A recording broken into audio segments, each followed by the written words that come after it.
ururka hiil caafimaad oo ka shaqeeya horumarinta caafimaadka Soomaaliland ayaa qalabka lagu cabiro xumada ee loo yaqaan thermometerka kala wareegay Suldaan Jaamac Nuux oo kamid ah murashaxiinta u tartamaya doorashada golaha deegaanka ee degmada Burco waxaana qalabkan ku deeqay ururka loo yaqaan Help for Nomad oo ka shaqeeya dalka Ingiriiska isla markaana ay ku midoobeen qurbajoog ka soo jeeda dalka Soomaaliland gudoomiyaha ururka hiil caafimaad ee gobolka Togdheer Maxamed Jaamac Ducaale ayaa u mahadnaqay cid kasto ka qayb qaadatay taabagelinta deeqdani barta waxaan deeq mishiina kala wareeganaa musharax Suldaan Jaamac Nuux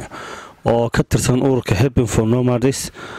oo ka tirsan ururka Soomaaliga Ingiriiska oo noo soo gartay mishiina thermometer oo lagu cabiro xumada waayo isagoo maanta xaaladiisa ama waqtigii taagan yahay thermometerkiisu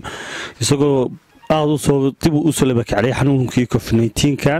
sababtuna ay tahay in meelaha bulshadu ku badan tahay iyo meelaha iskuulada nooga faa'iideyn doona anagoo ah ururka horumarinta caafimaadka hiil caafimaad ee ka dhisan gobolka Togdheer Maxamed Cawil Saleebaan iyo sidoo kale Cabdi Baasid Faarax Tanig ayaa iyaguna dhankooda qurbajoogta kale ugu baaqay inay ka soo qayb qaataan horumarinta iyo dadaalka loogu jiro sidii loo horumarin lahaa caafimaadka gobolka Togdheer maanta waxaan la wareegaynaa qalab caafimaad lagu cabiro xumada loona yaqaan thermometer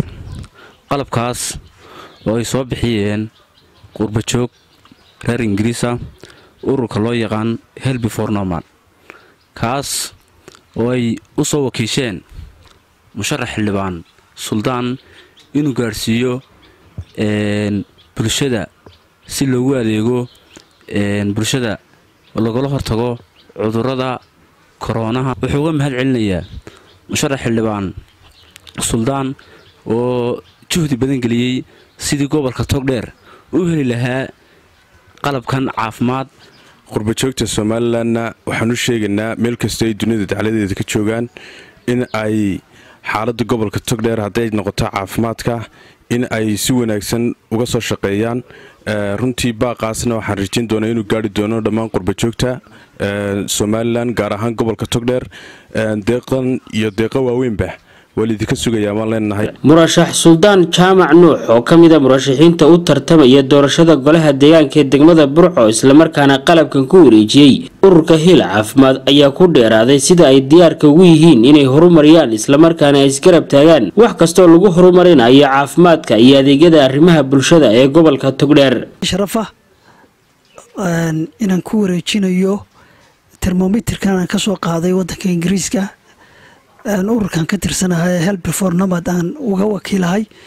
inaan ku wareejiyo ururka hiil caafimaad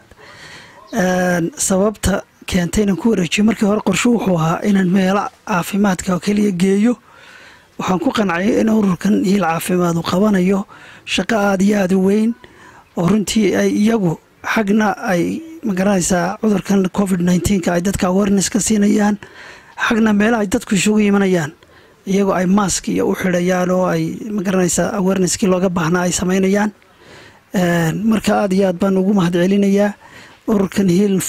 caafimaad oo runtii urur dhalinyaro oo firfircoona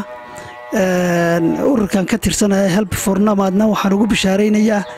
in alaabadii aynu ugu talagalnay inaynu geyno meelaha caafimaadka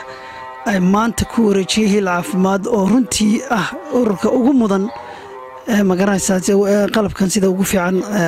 u isticmaalaya Khaliil Barra Awraan TV-ga qaranka Soomaaliland magaalada Burco.